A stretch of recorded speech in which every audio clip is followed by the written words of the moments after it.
It's in my roots to work as hard as I do. Been on the money train looking for more better blues. Them school days, no class act, I was breaking all the rules.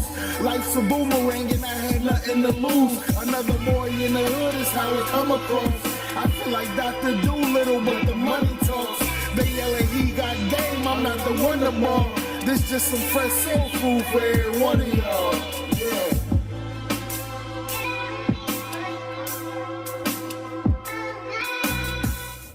Yo, welcome back for another episode of Cornbread Movie Review.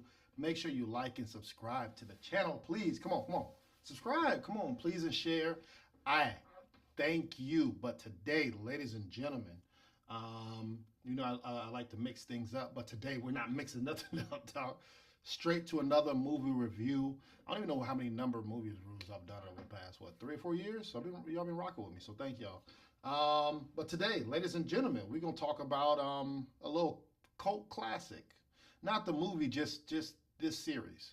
And that, ladies and gentlemen, is Kingdom Planet of the Apes, okay? Kingdom of Planet of the Apes. It is out now. It's in theaters. It's PG-13.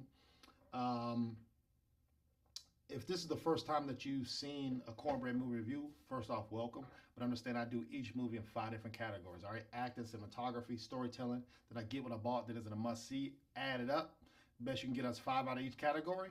Gives me a Cornbread movie review, spits it out, and then I'll rank it across the movies for this year. And then guess what? I ain't gonna leave y'all without a forgotten movie, all right? So first category is acting. Who is in this movie? You have Owen Teague. So he plays Noah, right? A young kid, not really looking to take over, but just trying to make his way in this community, right, of apes. He is a leader and he's confident, but like I said, he's not the alpha. That wasn't his role at the beginning of the movie, right? Just trying to show his stripes, get his stripes under his belt, and follow his family, follow his culture. Now, the person who plays Noah, unfortunately, there ain't much acting in this movie, right? If you look at how many humans you see acting, but the humans are converted into apes in this movie. So they have a lot of cameras and sensors and everything. So you get to see their emotions, expressions, movement, different things like that on the big screen. That looks difficult. It looks difficult as hell, man. But it also masks some of the, let's say, the tweaking, editing, and CGI that they could do if something isn't right, where you can't really, in my opinion, it'll be harder to do if you don't have that stuff on, right? That whatever we see is what we get. So he plays the ape, which is difficult. You also have another person, Freya Allen, who is in this movie as well. So she plays May. Damn near mute the whole goddamn movie, man. Come on, bro. Come on, man. Like, she is a survivor, though. She's in this world where she is being the hunted, right? But she magically gets this confidence and her swagger back later in the movie. So it's good to see her little transition with that. But overall, for me, I can't do it, bro. I can't do it. I'm not going to say it was bad acting. I'm not going to do that. I'm not going to disrespect the hard work and dedication that y'all put in to become apes, right? And make them believable. But at the same time, it's been some fire acting this year. And they don't have that CGI like y'all do. So for me, acting's going to get a 3 out of 5. It doesn't mean it's bad. I just didn't see it. That's all that means. All right. So acting's 3 out of 5. And then the characters who are humans. They didn't even get to act, man, or few scenes or whatever. So I'm gonna stick with that. But everybody did their thing though on what they could do. All right. Next category, cinematography. This movie is we're used to the 3-hour movie, so I'm not gonna say pretty lengthy, but make sure you use the bathroom. All right, 2 hours and 15 minutes is this movie. You also had a budget of 160 million, and to me, that's where they spent the majority of the money. Is the aesthetics, visually what you're looking at, because it wasn't like it was A-list celebrities in this, and they had to take out the whole budget. Okay, so 160 million. This movie takes place generations after the Caesar saga. So you still get a world where it's outdoors, animals are out, apes are out, and a few humans, but it's still that gritty feel of, this ain't downtown Atlanta or Chicago or something like that. No, you get in this is like the afterworld, and you see vines and weeds and stuff all built over the buildings and different things like that. So I really like that aesthetic with that. And then everything looks realistic too with the animals that they have. Well, the CGI is crispy, bro, where you get to zoom in and you get to see certain cuts on them, or some of them have battle scars and they're bruised. When they move, the hair moves a certain way because the wind hits it, or the sun. It never was like it was bad lighting, right? The sun always beamed and it looked realistic, like you in a video game watching it on the big screen. So, kudos to that team. I don't see if it was 3D. I don't think it's 3D anywhere, so you don't get that full aspect of a body like that. You get the wide shots, but not like they're popping out of the screen. So I don't, like I said, let me know if there is 3D, but I didn't see it. One negative though is like I don't even know where we're at, right? So I can't be like, oh yeah, that did used to be like New York, right? How you could have the Statue of Liberty, but it's just like beat up or glossed over, or just the vegetation just took over the Statue of Liberty. I don't know where we at, so it's hard to be like pinpoint. Okay, yeah, I see that city, or I know that town, or something like that, right? Or that country. And not saying it's a bad thing, but it's a lot of sign language in there. So when they're doing the sign language, you have to read some subtitles or take up on context clues of the situation or body movement communication. So, but let's say that's what apes do, right? They can speak English, but sometimes they do certain things that they don't have to speak English. So for me, seemed like this category is what they've really focused on, and I would say they did a solid job in that. So for cinematography, he's going to get a 4 out of 5. Okay, 4 out of 5 from Cornbread. All right. Next category, storytelling. Once again, this is it's a true sequel. Like I said, I don't know how many years later, but this is, Caesar got 3 movies. This is the 4th movie to the Caesar saga. All right, so the 4th movie to that. It's Life After Caesar. You have a new protagonist, new villains. Like I said, there's folklore of how things used to be. So all it is like, let's say, wives' tales or something that might be in a book, telling those stories from Caesar's time. So just get that in your head. I really like how nature has laws, and their culture embodies that, right? Where you have, I'll give you an example. It's at the beginning of the movie, so I'm not telling the movie. Where you have a eagle's nest and they have to do something, but they understand the nature of laws. Where hey, we're gonna do something, but we ain't gonna do it 100% because we need these type of people or these type of animals to thrive in the future. Okay, so I really like how certain things have laws, even though they're gonna cook up, but there's certain respects that you don't do. So it's good to see that too. So with this happening, the time passed so much. You have words for humans, and they call them echoes. So every time they see a human or heard about a human story, right, they call them echoes. So just keep that in mind. What you'll find out pretty soon when you watch the movie. And then you have also people where you have, I think his name was Raka. He is from the older time, right? The older generation where he remembers maybe he was a kid during the Caesar time and he remembered, no, this is true, this is true, this is true.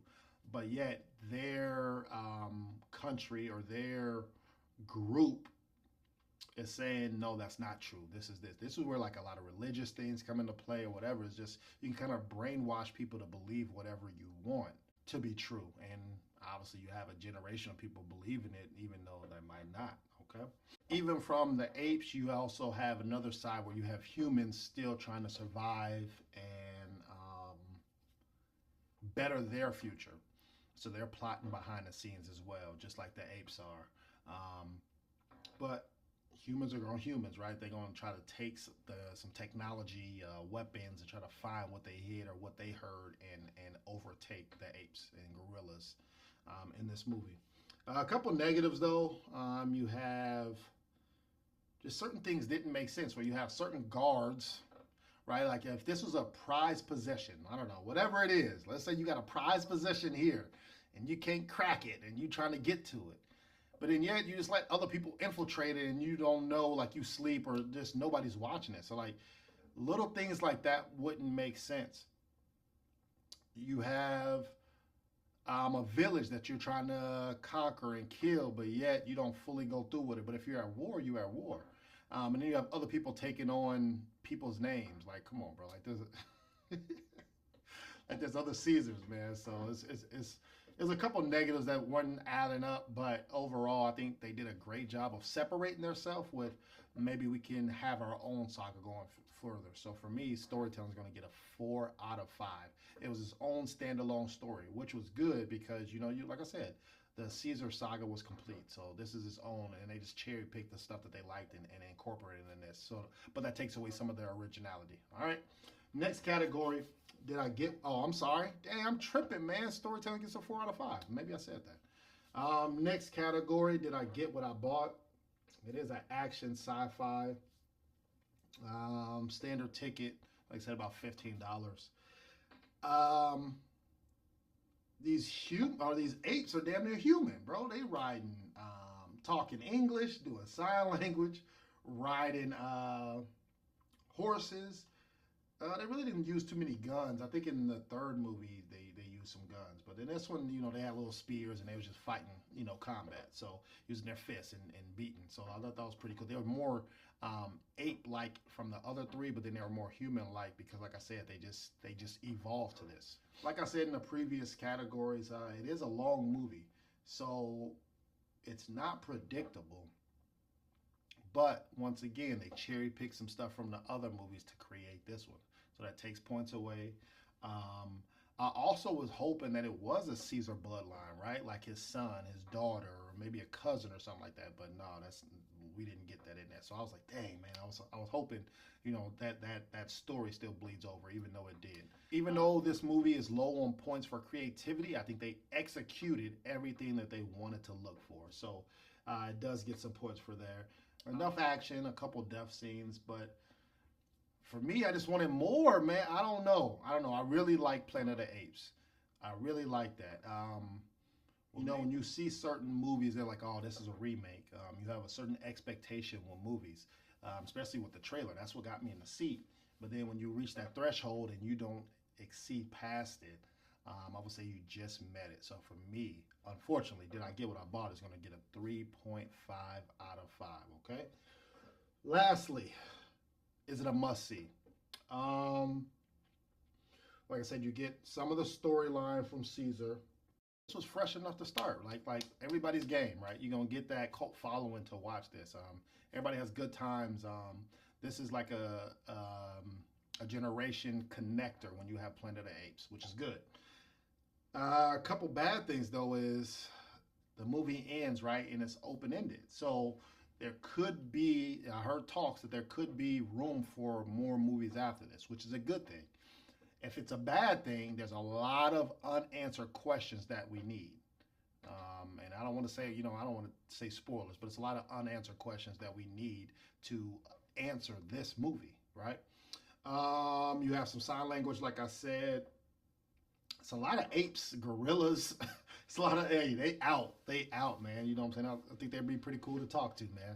Hopefully we can get there at one point. You know, don't go to war, but, you know, it'd be pretty cool to, you know, just having not just humans, the only species, you know, speaking English and talking and stuff like that. So I thought that was pretty cool. And then, like I said, humans are going human, bro. They let you down every time, bro. They let me down, man. So, and one last thing, what's in the scope? What's in the telescope? Right? But y'all let me know in the comments what's in there. I got my own theory, but you know, no spoilers over here. But we might have a side conversation in the comments. All right. So for me, is it a must see? I'm gonna say a 4 out of 5, just because, like, hey, why not? If you've seen all of them, or even want to jump on the bandwagon, just watch the Caesar series, and then you should watch this movie. All right. So 4 out of 5 for me. Overall, today, Kingdom of the Planet of the Apes receives a 3.5 out of 5 from Cornbread Movie Review. Make sure you check out my 2024 movies, okay? Right now, we're gonna discuss the Forgotten movie. That's a movie that you forgot about, never heard of. You definitely need to double back and watch. And that movie today, ladies, is The Irishman. Yes, The Irishman 2019. It is rated R. It's a crime mystery A. Talk about long. This movie's 3 hours and 20 minutes. I think it's on Netflix too, with Robert De Niro, Joe Pesci, Mob Life. Netflix series killed this one. I think this was a good movie to come out like right before COVID. So if you have not watched this, go watch The Irishman. Very violent. If you're a Godfather, Goodfellas type of person, this is up your wheelhouse. All right, The Irishman. Check out that. Check out Planet of the Apes. Check out my other reviews. Cornbread Movie Review. I'll be back next week. Holla at your boy. Peace.